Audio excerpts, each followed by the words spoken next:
So we're going to start off prepping the sort of framework for our reindeer. So here's a finished one, and you can see that I've set up my block here ready for weaving a new one. So this is one of the long rods which I've cut, which is going to be the tail. I've missed one out on here at the moment, and I've cut two other rods here which are going to be these front two sections of the neck of the reindeer. I've saved one rod as a complete big full rod, and that's the one that's going to go into here. And then the cut-offs from the ends of these are here, and these are going to be my weavers. So I've got my body ready, and I'm going to start weaving here, and I'm going to be weaving across and weaving this whole section in as the first thing that I'm going to do.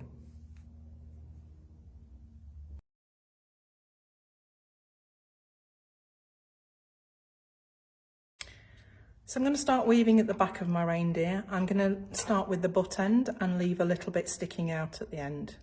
That bit I'm going to push up into the body a little bit later on to secure everything. So don't kink that, just leave it as it is. So the weave is very simple: under, over, under, over. What you need to be careful of is at the moment it's doing like a dog tooth, it's doing like a zigzag. You want to try and keep these flat as you weave. So when we take it round the corner, we're going to do a really good positive turn all the way around to stop the willow becoming like a 50p piece. So we've got a nice return on there. And where we've gone under in the past, we're going to go over in the future. So I'm just going to take a little bit of time and a little bit of effort to get these set in. The first ones are a little unruly, particularly when you're trying to work around a camera as well. Occasionally they pop out the bottom, just bear with. It looks awkward because it's just the angle that I'm weaving at.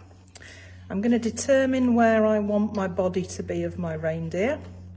So I think sort of maybe there. Could have slightly longer legs if I want. Determine the proportions, and when I'm happy, I'm going to do the turn on the way back at the back of the body. I just carry on weaving with that under, over, turn round the corner, and make sure that as I continue to weave that I've got everything in line. This willow's working absolutely beautifully, so I'm just going to push up every so often to make sure everything's nice and level, and then continue weaving all the way up. As you notice in some of my videos, I do turn around on corners quite a lot, so I turn my work. It's just some weird way I work and the way I weave. Now I'm going to keep an eye as I weave up that these distances stay the same. And what I don't want to do is to go too thin with this weaving rod. So I'm probably just going to leave it at this here. So I started off with a thick rod and I finished on thin. I'm going to join in, my new rod is going to be at thin, so where it goes over, this one's going to go under. I'm just going to continue weaving up till I reach wherever I've determined the top of the body is going to be. Go steady as you turn around these corners, because it's very, very easy to start pulling in, particularly on these outside rods, so just go steady. A little bit of correction as I go, so I'm pushing and pulling to ensure that this remains nice and flat and nice and level. This particular rod, it's catching the lights, that's why it's a bit unwieldy as I go. Now it may be that I finish the body before I've finished the rod, but just have a look and a check with your proportions and see what works nicely for you. I can refer back to my previous body, not far off, but I think I'll just do the Yorkshire woman thing and finish off at the end of the rod. So nice bit of moving, shifting, getting everything levelled up, and that's the weave finished for the bottom section of my reindeer. I'm just going to have a look at trimming this off and neatening this up. So I'm going to cut these two thin ones. They can just come straight out the way.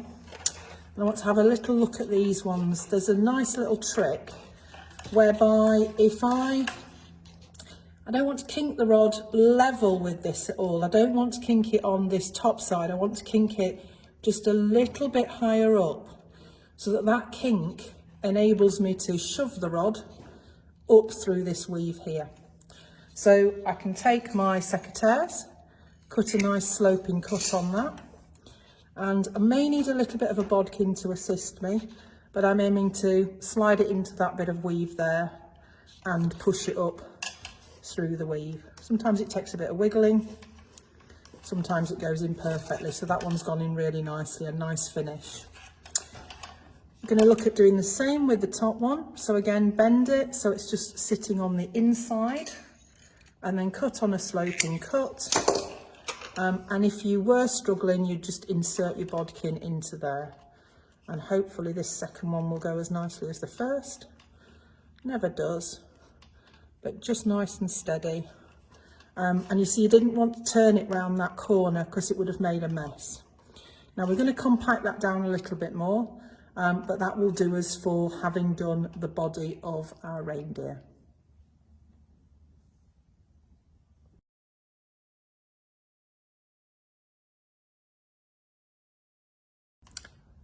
So the next section I want to have a look at is using this rod here to start weaving up the neck. So we're going to put a bend in here and we're going to start this section up over here, working up towards the head. This is quite a hefty rod, so we just need to go steady. We're going to kink it just slightly above the other weave, and the weave will tell you the weaving pattern it wants you to take on. So if I left it here, it would be the same as that one.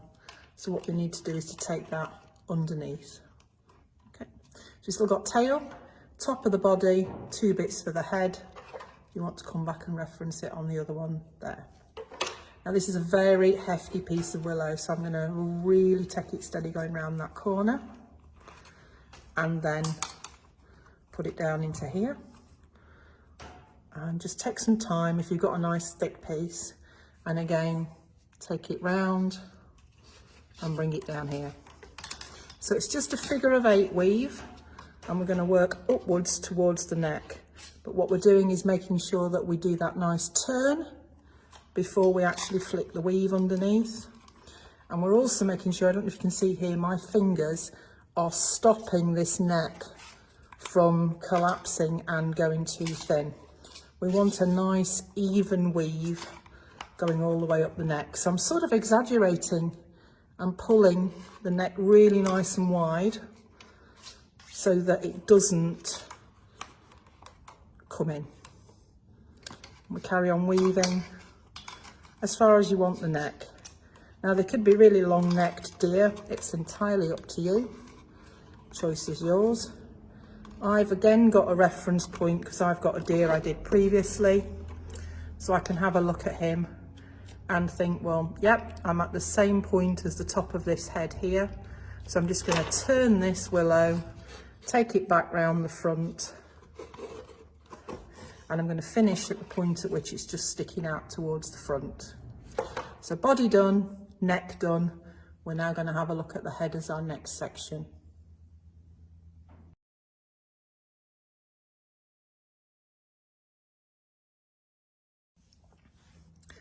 So the head's a little bit interesting. You might want to make yourself a template, or you might want to make yourself a little piece of sacrificial willow. So one of your tips, you might want to design your head and see what shape you want it to look like before you commit to this piece of willow, because once we've put the bends in, we can't really go back.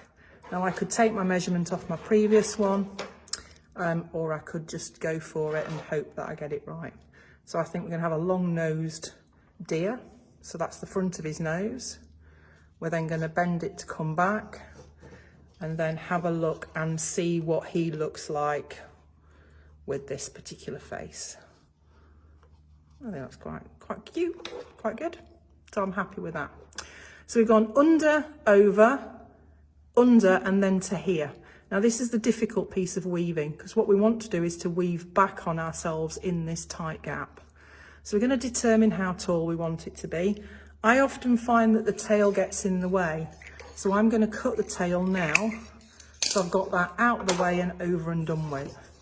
So I can turn him here, have a look at what I'm doing, turn this back, and I'm just stroking the willow a little bit.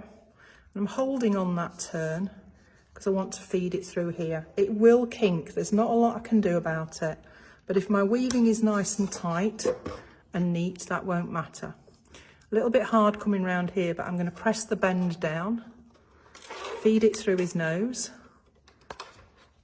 Make sure I've got that really nice tight turn. A lot's happening under my fingers, so I apologise.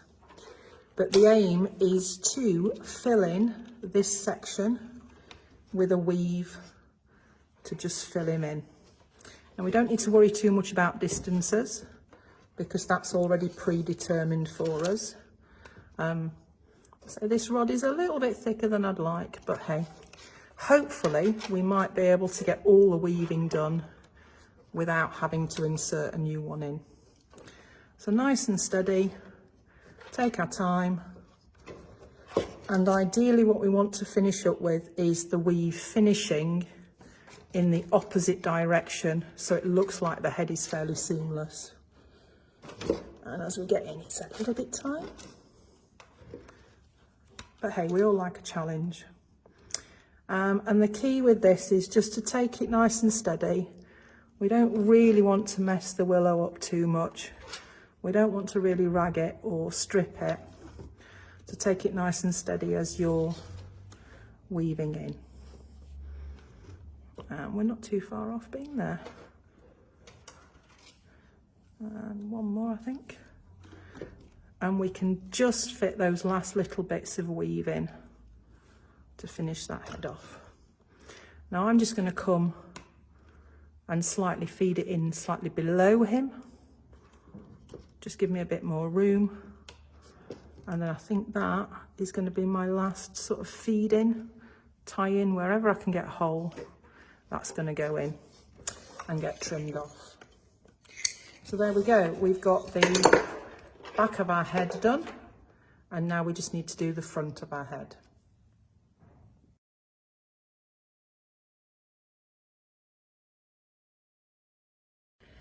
So again, to make things easier, we don't need this massive length on here, so I'm going to cut these not totally flush, but near enough flush with the top. And then what I've got is just a little tip that I've had left over from another piece of work, and I'm going to weave in and concentrate now on this section here. You can start at either end, but I find it's easy to start the fat butt end of the withy, the fat end of the head, and it's a very similar weave to how we were doing with the body, and very similar to how we were tucking it in with that tight little weave at the top. So it takes a little bit of time and effort. And again, I apologise that a lot of this is happening under my fingers, but we're going to carry on and continue weaving until we've achieved this front bit filled in. Now you could leave it empty if you wanted to, or you could work out some way of attaching maybe a little red nose onto the end of it, however you want to decorate him. You could do it with a different colour willow if you want a different colour muzzle on your reindeer. Or you could just get some red willow if you wanted to just highlight and accentuate this end bit and just wrap a little bit of red round. So I'm just going to compress into here. And again, I think probably one more stitch and we're about there. And what I'm going to do is to weave that into the previous row and then trim that off. So to all intents and purposes, the body and head of our little reindeer are filled in. The only thing left to do then is to get some silver birch. So these are just sections of silver birch. I'll just take him out of this one so you can see just some nice little twigs. You could do it with willow branches, whatever suits. And then I've just inserted them into here and just pushed them down into the weave itself to finish him off. So there we are. We've got a little winter reindeer and maybe his friend. We'll put them together a nice little project that you can do for Christmas. And the nice benefit of this one is that I've not glued him into the base, so that I can pull this out, she says, put him in a bit stiff, and this can flat pack and go away for next Christmas. So I'm just going to trim him all level so he fits in nice and neatly. And yeah, 2 little mini Christmas reindeer. Enjoy.